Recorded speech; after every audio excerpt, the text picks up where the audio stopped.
Gaur egun, Gipuzkoan, adineko 85% baino gehiagok etxean zaindua izatea nahi du. Baina gaur-gaurkoz, egungo zaintza sistema publikoak ez du bermatzen etxetako zaintza hori behar bezalakoa izate. Diru-laguntzak badaude, baina ez dira nahikoa.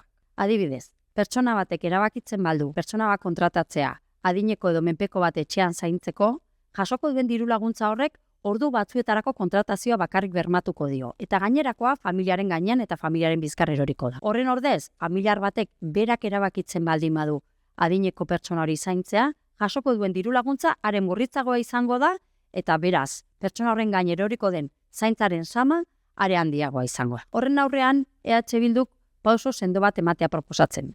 3. graduko menpekotasuna duten pertsonen zaintzaileen kasuan, etxean zaintzea erabakitzen den kasuetan, bai pertsona bat kontratatzen den kasuan, bai senide batek berak zaintzea erabakitzen duen kasuan, jasotzen den diru laguntza gutxieneko soldataren parekoa izatea. Gutxieneko soldata hori bai, Euskal Herriko baldintza sozioekonomikoen araberakoa izan beharko du. Gipuzkoak inoizko diru bilketa handiena izan du.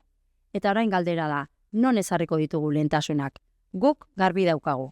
Lehentasuna zaintza eta zaintzaileen duintasuna da.